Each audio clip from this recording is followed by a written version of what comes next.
Hi, and welcome to our Q&A session where we are answering your questions about night sleep.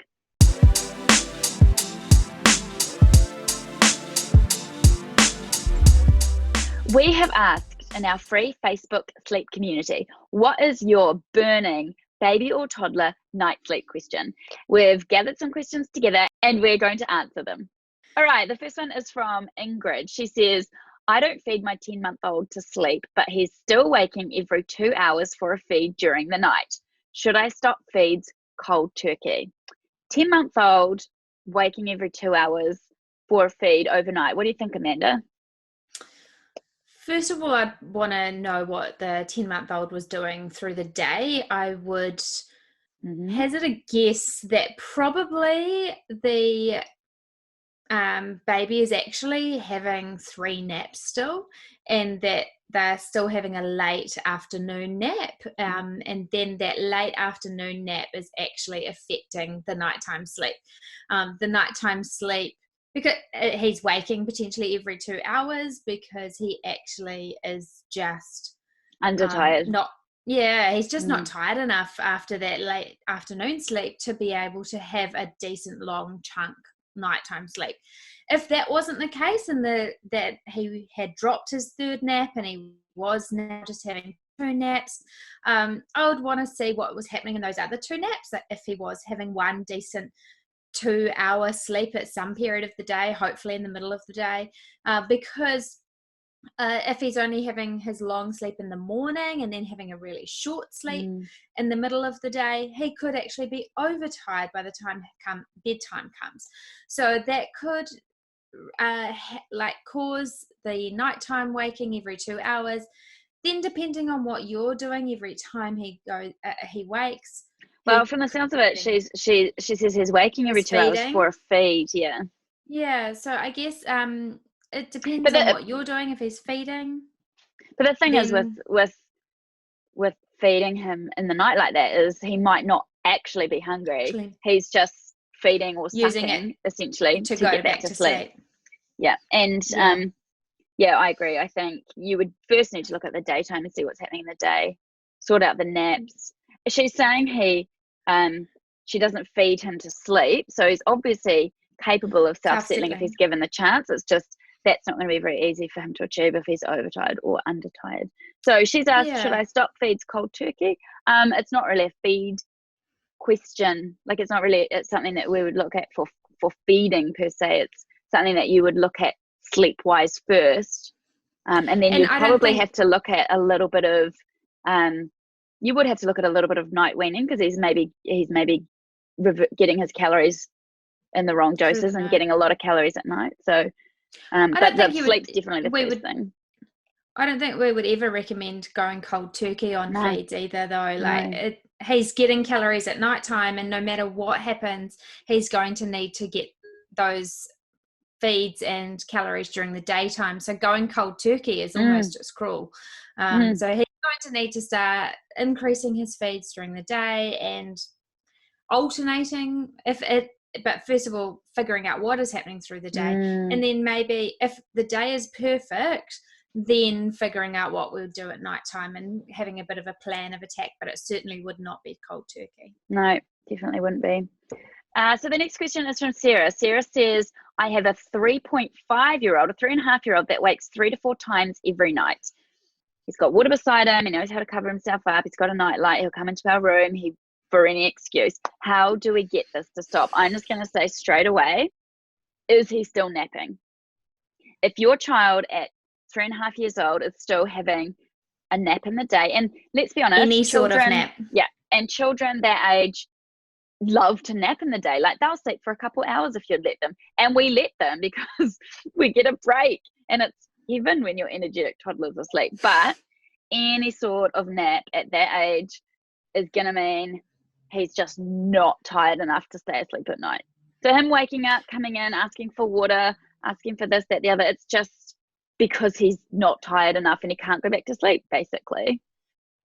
If he's not napping though and he is still waking, then potentially it is just now a reinforced habit that maybe started before He dropped the nap. I was actually talking to a friend of ours today about the same thing. They've got pretty much the exact same thing happening.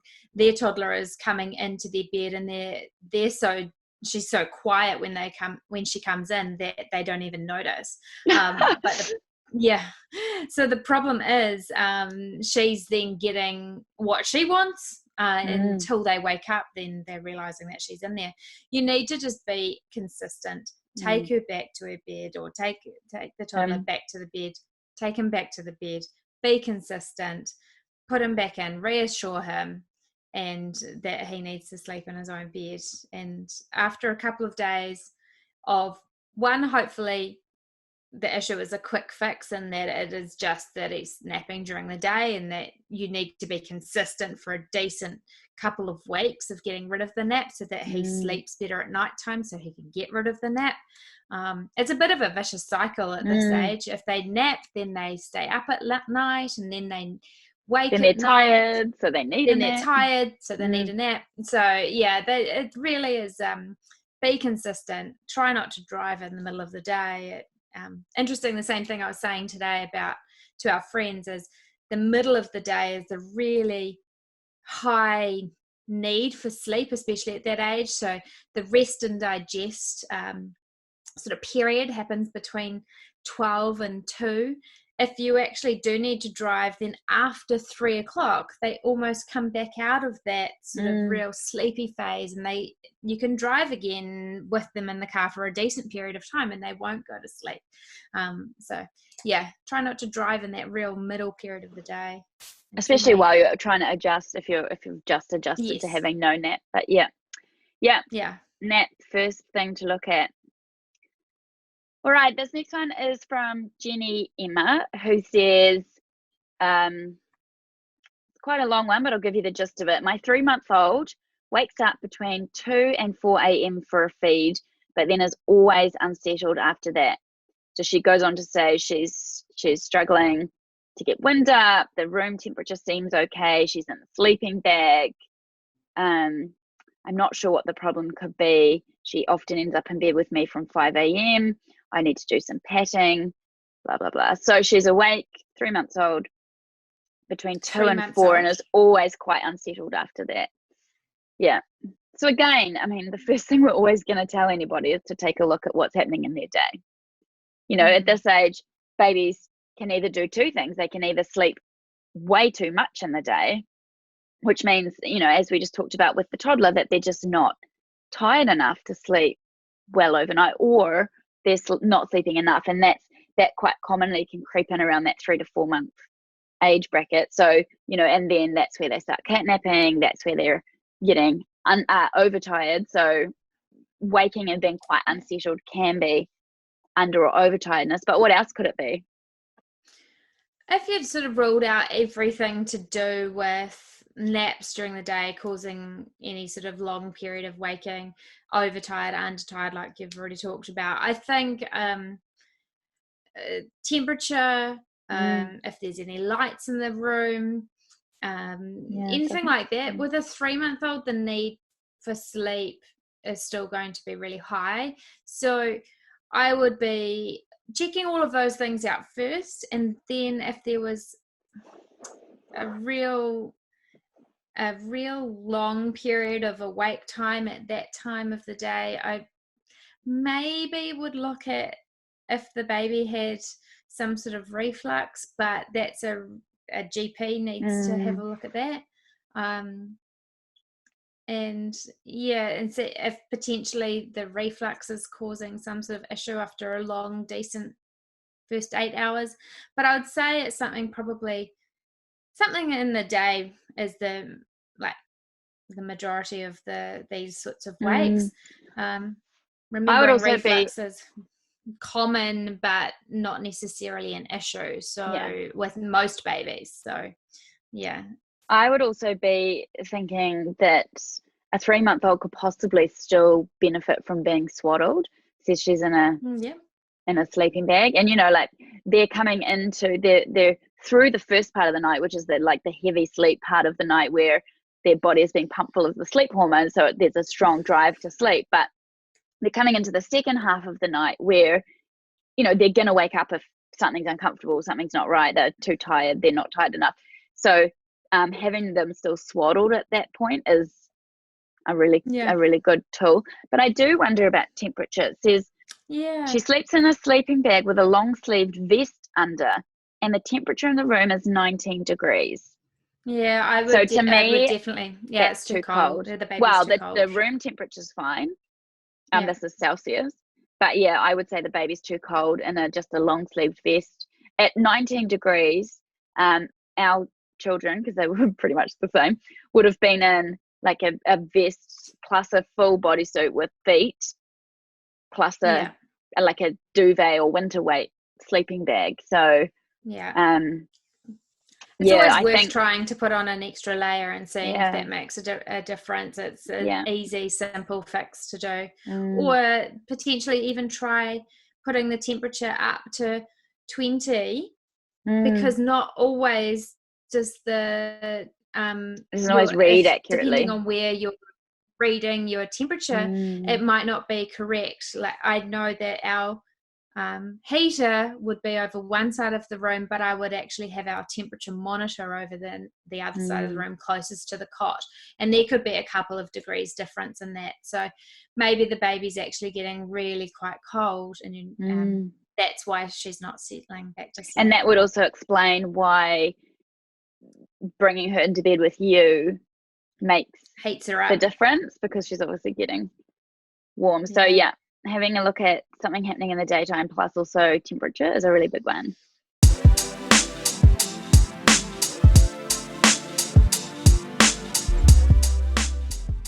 All right, next we've got Catriona, who says, my little one is 4.5 months and has suddenly started waking every 2.5 to 3 hours to feed. She used to do a stretch of 6 hours. She is feeding and napping well during the day. Help. Okay, depending on what is happening during the day, or what actually how you're getting your baby to sleep during the day, is going to affect now the nighttime sleep. So your baby's coming into 4 months, they're out of that newborn sleepy phase, and I think that we need to look at what's happening during the day. If you're rocking, feeding, patting your baby to sleep, you need to start reducing that during the day, so that your baby knows how to go to sleep themselves at nighttime when they wake. Because after 4 months, they wake every 2 hours. But if they don't know how to go to sleep without you, then they're going to call out, they're going to cry for you to put them back to sleep. So if you're feeding the baby to sleep during the day, try and wind that back, let your baby drift off by themselves, and then that will immediately help your nighttime.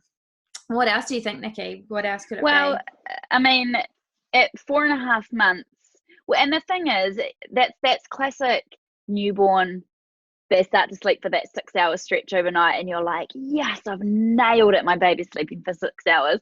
And then there's that classic 4 months regression leap where they go back to every 2 hours. That's a clear sign that their sleep cycles have matured and they're now needing to do some kind of self-settling to be able to go to sleep independently.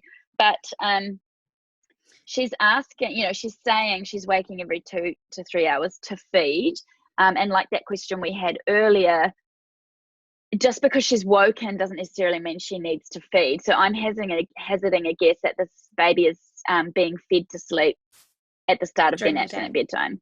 So the baby is waking to be fed to go back to sleep, not out of genuine hunger. And I sort of always say to people, it's a good indication that your baby doesn't need to be fed for nutritional purposes that often, if they can go for longer stretches than that during the day. Like if your baby can go for longer than 2 hours without feeding in the day, they don't need to be feeding that frequently at night. And if they were, or if they were doing 6 hours as well. Exactly. As a newborn, they were doing as a newborn they were doing 6 hours. So now why do they all of a sudden need to wake every 2 hours? So yeah, you're right. It is definitely it definitely sounds to me like a settling issue. Like they're going to need to start easing back on that active settling, whether it's being fed to sleep or rocked to sleep. A couple other things that will also really help at this age is, as you said, making sure their naps are really age appropriate, but then looking at things in their room, making sure their room is really, really, really dark, because that helps babies sleep well, making sure they're in appropriate bedding.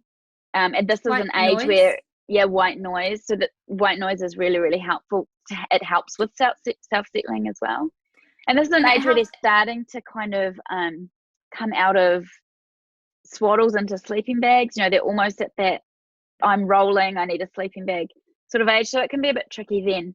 Anyway, but like we were just talking about, you want to make sure that they're warm, that they're not getting too cold. So I think this is a big age for sleep, a really big age for sleep, and there is a lot of stuff that could be going on for Catriona's little one, but hopefully that gives her a few places to start. All right, this last question for today is from Kelsey, and she writes in capital letters, early wakes. What causes them, and what can I do to stop them? I've made the room as dark as possible, and my baby, 9 months old, is dressed accordingly for the natural drop in temperature. Amanda. How old is the baby? 9 months old. Okay. Mm-hmm. All right. So at 9 months old, there's a couple of things that I would look at. And the first thing would be if the baby is still having a third nap of the day. Mm-hmm. If the baby is, then she needs to get rid of that third nap to make sure that she is tired enough to have a really long, decent sleep at nighttime. The next thing that I would look at is if the baby is having a either really long or the nap, first nap, and or if the first nap of the day is actually too close to when your baby has woken. So what happens is your baby might wake up at it might have been 7 o'clock, and then you're putting your 9-month-old baby back to sleep at say 8 o'clock. She then realizes that she can actually be awake for longer. So instead of you putting her to bed later in that day, she's actually started calibrating her sleep, for example, by actually waking earlier in the day because of that. And then unfortunately, with early waking, it's exacerbated by the early wake and then the morning nap and things like that. So it could be, I'd want to look at what the afternoon nap was, the last afternoon nap, and if it was even there.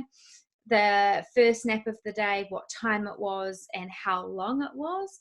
I would also want to look at, the midday nap as well to see if, or the middle of the day nap, to see what's happening there, to see if she's sleeping a really long chunk of period of time there. Just in general, want to see what she's doing during the day. And the last thing that I would want to look at is if she had ever consolidated her nighttime sleep. Early waking after 6 to 8 months old becomes really common if they've never consolidated their nighttime sleep right through till 7 o'clock. Unfortunately, it's the hardest part of the night for any baby to actually consolidate that 12 hours of sleep. So if you've ruled out absolutely everything else, the third nap's gone, the first nap's at a decent time and not too long, a short nap. If the baby's wearing appropriate clothing, the room's warm or cold enough, that the baby's not getting too hot, the room is dark enough that the birds aren't tweeting outside at 5 o'clock in the morning. Maybe if they are, or your husband's going to work at that time of day, then it's time to try some white noise to see if that helps it. If you've tried absolutely everything, then the last thing is a habit wake. And if it is a habit wake, then you would need to look at some strategies around how to actually reduce that habit wake. Yep. And of course, what do you think, Nikki? Yeah, well, I think the other massive thing at play at that age is the sort of 8 to 10 month sleep regression, and it feels like there's always a sleep regression going on. But at that age, there's a lot of development going on for your child, and we know that during that regression, naps take a big hit. Your baby starts taking forever to settle to sleep. They start waking early from naps. It is a limited period, thank goodness, that the regression happens in. But yeah, so the sleep regression can certainly mean that they start waking early in the morning. Maybe they're even sitting up or in some cases standing up in their cot. They're babbling. There's a lot of reasons that the regression can affect that. and cause that early wake as well. So it is really a very difficult time, and a very difficult issue to try and resolve. But as you've said, it's really important to rule out everything else before you start looking at a habit wake. And the other thing to remember too is that habit wakes can happen really easily and really quickly, and the easiest one to form is that early morning habit. So light, communication, and food basically are the three triggers for a habit wake. So if your child is experiencing any or all of those when they wake, then it's just reinforcing to them that it's time to wake up, because you opened the curtains, or you turned on the light, or you took me out and fed me, or you're talking to me or playing with me. Even if you're trying to get me back to sleep, you're still playing with me or whatever. So yeah, like you said, I think we need to look at everything else first, and then you can start down that road of potentially that it's a habit wake. Well, I hope that's really helped those of you whose questions we answered.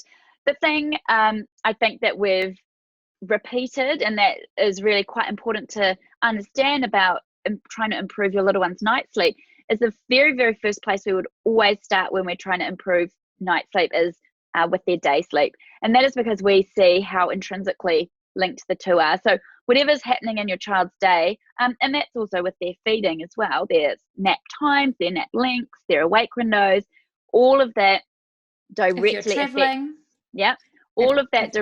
affects what happens in their night. So whenever you're trying to resolve a nighttime issue with your little one, the first place that you need to start is looking at their day. And we would also not recommend any sort of quote unquote sleep training overnight in isolation, looking at the night on its own, until you have ruled out all of those daytime factors and environmental factors, dark room, white noise, the things that we've been recommending in this Q&A. So if you would like to ask us your child's burning sleep questions, make sure you join our free Facebook community.